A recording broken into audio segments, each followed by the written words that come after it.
नमस्कार, स्वागत है आप सभी का। एडेड जूनियर हाई स्कूल शिक्षक भर्ती में बात करेंगे। भर्ती में आगे की प्रोसेस जियो आते ही स्टार्ट हो जाएगी, यानी कि आगे की प्रोसेस में फॉर्म आवेदन लिया जाना, उसके बाद फिर चयन सूची का प्रकाशन। तो अब यहाँ पर इंतज़ार है तो शासनादेश का, भर्ती के जियो का, गवर्नमेंट ऑर्डर का। आप सभी के कमेंट भी हमने देखे, कई तरह के सवाल हैं आप सभी के और इस पर बात करेंगे। बस आप वीडियो को बिना स्किप किए पूरा एक बार सुन लीजिएगा।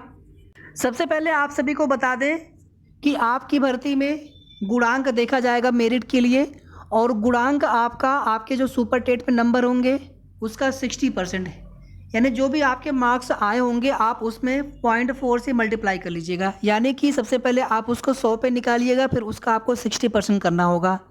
तो या तो आप डायरेक्टली 0.4 से मल्टीप्लाई करके देख लीजिएगा, या फिर आप जैसे हमने बताया कि पहले उसको 100 पे निकालिए, क्योंकि आपके जो भी नंबर होंगे 150 में होंगे, उसको सबसे पहले 100 पर निकालिए, उसके बाद फिर उसका 60% कर लीजिए।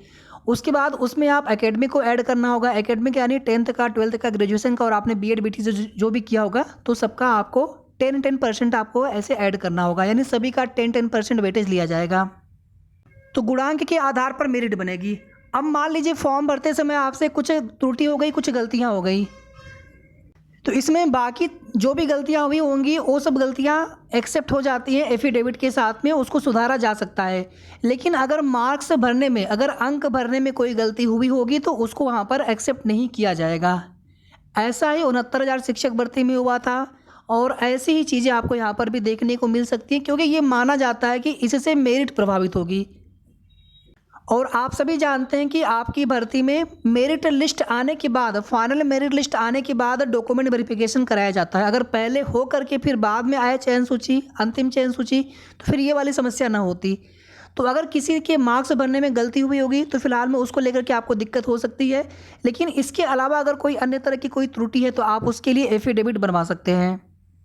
सेकेंड चीज़ देखिए, आरक्षण का लाभ पाने के लिए, चाहे ईडब्ल्यूएस में आप हो, या फिर आप ओबीसी हो, एससी हो, एसटी हो, या फिर आप क्षैतिज आरक्षण के अंतर्गत, जैसे एक्स सर्विस मैन है, या फिर जो अदर कैटेगरी आती है क्षैतिज आरक्षण में, फीमेल भी क्षैतिज आरक्षण में आते हैं। तो उसमें जो भी विशेष आरक्षण है क्षैतिज आरक्षण के अंतर्गत, या फिर वर्टिकल रिजर्वेशन में ईडब्ल्यूएस, ओबीसी, एससी, एसटी, तो ये सभी प्रमाण पत्र आपके फॉर्म आवेदन के समय के ही देखे जाते हैं, ना कि इस समय के। तो फॉर्म आवेदन के दौरान आपने सभी प्रमाण पत्र पहले का बनवाया होगा, तो वही प्रमाण पत्र आपके देखे जाएंगे। नया आप लोग बनवा लीजिए, नए के लिए कोई दिक्कत नहीं है, नया बनवा के रख सकते हैं, लेकिन आपके ये सभी डॉक्यूमेंट्स उसी समय के देखे जाते हैं। अब इसमें देखिए होता क्या, कुछ फीमेल कैंडिडेट्स होते हैं तो उनके साथ ये समस्या होती है कि पहले हमारी शादी नहीं हुई थी, अनमैरिड थे, बाद में हमारी शादी हो गई, तो आपके डॉक्यूमेंट्स पहले वाले ही देखे जाते हैं, और वर्तमान में जो डिटेल्स आपको बाद में देनी होती है वो आप वर्तमान के हिसाब से देते हैं। इसके अलावा आपका 10th का मार्कशीट सर्टिफिकेट, 12th का मार्कशीट और सर्टिफिकेट, इसके अलावा ग्रेजुएशन का सभी ईयर की मार्कशीट और सर्टिफिकेट, डिग्री आपकी, फिर आपने बीएड बीटीसी जो भी किया होगा तो उसकी मार्कशीट सभी सेमेस्टर की, और उसके बाद उसकी डिग्री। निवास प्रमाण पत्र हो गया। अगर आरक्षण का लाभ नहीं चाहिए तो ईडब्ल्यूएस, ओबीसी, एससी, एसटी से मतलब नहीं रहेगा। इसके अलावा आपका आधार कार्ड हो गया, पासपोर्ट साइज़ की फ़ोटो हो गई, यही सारे डॉक्यूमेंट्स देने होते हैं। बाकी जियो आने के बाद स्थिति पूरी तरह से स्पष्ट हो पाएगी कि क्या इसके अलावा कुछ और भी डॉक्यूमेंट्स बनवाने होंगे, जैसे कैरेक्टर सर्टिफिकेट हो गया, या फिर कोई एफिडेविट वगैरह बनवा करके देना होगा डॉक्यूमेंट से संबंधित कि हमारे डॉक्यूमेंट सही हैं। उसमें आप देखेंगे एक जीवित का भी एक उसमें मतलब ये होता है ना, जैसे कोई विवाहित पुरुष हैं तो आपके एक से अधिक जीवित पत्नी नहीं होनी चाहिए, इसी तरह से विवाहित महिलाओं के लिए तो उनको एक अलग से देना पड़ता है।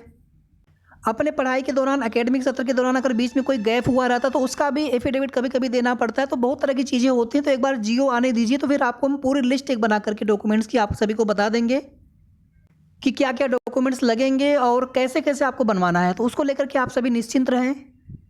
अब यहाँ पर देखिए एक सवाल आप सभी के और होते हैं, कॉमन सा सवाल है, बहुत लोगों के साथ ये समस्या है कि दोबारा हमें रिजल्ट देखना है। पहली चीज़ देखिए, जो संशोधित वाला रिजल्ट होगा उसी से मतलब है। अब उसके जो पहले रिजल्ट आया था उससे कोई मतलब नहीं है, संशोधित वाले रिजल्ट से ही मतलब है। मान लीजिए आपके पास रिजल्ट की पीडीएफ नहीं है, आप प्रिंट आउट नहीं निकलवा पाए थे, हालांकि उस टाइम हमने कई बार आप सभी से कहा था कि आप लोग पीडीएफ भी सेव करके रख लें, प्रिंट आउट भी आप सभी निकलवा लें। लेकिन मान लीजिए आपके पास नहीं, खो गया किसी कारणवश, तो जब पोर्टल खुलेगा दोबारा फॉर्म आवेदन के लिए, तो उस समय ये बिल्कुल ये इस चीज़ की संभावना या ऐसा होता है कि आप रिजल्ट देख पाएँ अपना, या फिर आप अपने डिटेल्स फिल करके जब आप फॉर्म आवेदन करेंगे, मान लीजिए नहीं भी अगर आपके पास रिजल्ट है तो आप फॉर्म आवेदन तो आप कर ही सकते हैं, लॉगिन कर ही सकते हैं आप अपनी डिटेल्स फिल करके। तो उसके बाद फिर अंतिम रूप से जब चयन सूची में नाम आएगा तो वहाँ पे सिलेक्शन के बाद फिर आपको आगे काउंसलिंग करवानी होती है। हालांकि उसमें रिजल्ट मांगा जाएगा, तो रिजल्ट होना चाहिए वैसे, और रिजल्ट संभवतः क्या बिल्कुल 100% यहाँ पर उम्मीद है कि जैसे ही दोबारा पोर्टल खुलेगा फॉर्म आवेदन के लिए तो उस समय आप सभी अपने रिजल्ट हो सकता है कि नहीं, बिल्कुल ये चीज़ें होती हैं क्योंकि वो डाटा ऑलरेडी होता है, बस वो केवल उसका पोर्टल पे उस चीज़ को डालना होता है या फिर उसके लिंक एक्टिवेट करने होते हैं, तो आप दोबारा से रिजल्ट अपना देख पाएंगे। और अगर कोई प्रॉब्लम होगी तो उसके लिए फिर हम लोग सचिव सर से बात करेंगे, पीएनपी सचिव सर से। भर्ती का जियो आने के बाद सबसे पहले फॉर्म आवेदन की ही प्रक्रिया होगी। फॉर्म आवेदन में जितना भी समय लगे, 6 दिन 7 दिन, इससे ज़्यादा समय नहीं लगना चाहिए क्योंकि उसमें बहुत लंबी प्रक्रिया नहीं होती है। आप इसमें अपने पहले की भरी हुई डिटेल्स एडिट नहीं कर पाएंगे, बहुत कम डिटेल्स ही कुछ ऐसे होते हैं जिनको आप एडिट कर पाएँ, और ये मेनली होता है प्रेफरेंस के लिए, जिला प्रेफरेंस के लिए ये फॉर्म आवेदन दोबारा से लिए जाते हैं। और हमारे हिसाब से 20 से 25 हज़ार फॉर्म आवेदन आने चाहिए। जो अभ्यर्थी कहीं सेलेक्ट हो गए हैं या फिर इस भर्ती के लिए एलिजिबल नहीं रहे होंगे, कोई भी रीज़न हो, जो अभ्यर्थी स्किप कर सकते हैं, तो फॉर्म आवेदन से ही स्किप करना है उन अभ्यर्थियों को, ताकि फिर आगे फाइनल मेरिट लिस्ट आने के बाद सीटें खराब ना हो। वैसे भी सीटें बहुत कम है इस भर्ती में। आचार संहिता को लेकर के बहुत पहले से आप सभी से हम बता रहे हैं कि मिड मार्च के आसपास आप मान करके चलिए, 15 मार्च के आसपास, 2-4 दिन आगे पीछे हो सकता है, तो इसी के आसपास आचार संहिता, पहले से भी उम्मीद थी कि आचार संहिता इसी के आसपास देखने को मिल जाए। अब ये देखिए, इसकी मैं बिल्कुल पुष्टि नहीं कर रहा हूँ, लेकिन आप देखेंगे यहाँ पर लिखा हुआ है कि 9 मार्च के बाद चुनाव आयोग जारी कर सकता है लोकसभा की तारीखें, और लगभग जो है 15 मार्च के आसपास या फिर 15 मार्च के बाद, कभी भी 15 मार्च के आसपास ही मान करके चलें कि आचार संहिता भी लग जाएगी। उसके बाद फिर आपकी भर्ती में जियो या फिर चयन सूची का प्रकाशन आदि, ये जो भी कार्य होंगे कहीं ना कहीं इसको लेकर के दिक्कतें होनी स्टार्ट हो जाएंगी। तो ये कार्य आचार संहिता से पहले पहले हो जाए ताकि फिर आगे काउंसलिंग वगैरह चलती रहे, ज्वाइनिंग होती रहे, उसमें कोई दिक्कत नहीं है। और अगर समारोह करवाना होगा तो लोकसभा इलेक्शन के बाद भी समारोह करवाए जा सकते हैं, ज्वाइनिंग वगैरह हो जाती है। आप लेखपाल भर्ती में देख लीजिए, नियुक्ति पत्र हो या फिर उनको आगे तहसील या हल्का अलॉटमेंट करना हो, सारे कार्य उनके करवा दिए गए थे, और नियुक्ति पत्र वितरण समारोह अभी 23 फरवरी को होने जा रहा है। तो इसी तरह से आपकी भर्ती में भी हो सकता है, बस यहाँ पर जियो आकर के फॉर्म आवेदन लेकर के मेरिट लिस्ट जारी कर दी जाए। बाकी देखिए, इसमें लगातार कोशिश चल रही है अपने संघर्षरत साथियों के द्वारा, और हम सभी को उनका धन्यवाद करना चाहिए। कहीं ना कहीं उनके द्वारा, उन लोगों के द्वारा जो भी अथक प्रयास किया जा रहा है अपने स्तर से, वो सभी की सभी सराहनीय, बहुत सराहनीय प्रयास है उन लोगों का। बस यहाँ पर भर्ती का जियो आ जाए, और सीट वृद्धि के लिए भी आप सभी जानते हैं कि एक बार शासन स्तर पे मीटिंग होगी, अगर शासन की सहमति होगी, ऑलरेडी देखिए उनके पास सारा डाटा होगा, आरक्षण के अनुसार सब कुछ उनके पास चीज़ें क्लियर होंगी। अगर उनको भर्ती करनी होगी, शासन की मंशा होगी, तो अधिकतम 2-4 दिन, 5 दिन या 10 दिन का समय और लग जाएगा। जैसे इतना इंतजार, वैसे 10 दिन और इंतजार कर लिया जाएगा। लेकिन यहाँ पर जितने अधिक से अधिक पदों पर भर्ती हो जाए उतना अच्छा रहेगा।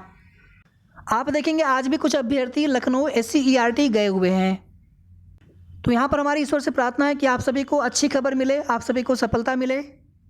अब यहाँ पर देखिए, थोड़ा सा बात करेंगे कोर्ट वाला मैटर को लेकर के। अब देखिए, यहाँ पर जो भी पिटिशनर बंधु हैं वो अपने न्याय के लिए, संघर्ष के लिए, उनको जैसे उचित लगेगा वैसे अपना लोग प्रयास करेंगे, वो बात की बात है। लेकिन यहाँ पर देखिए, अब फिलहाल में इस तरह की चीज़ें नहीं होती हैं कि अगर हम याची बन गए तो हमारे लिए कोई सीट आरक्षित हो, या फिर उस तरह की हमें बाद में संभावना बने। ये सब चीज़ें देखिए बहुत रेयर केस में होता है, या फिर बिल्कुल वैलिड रीजन पाया जाए तो उस स्थिति में होता है।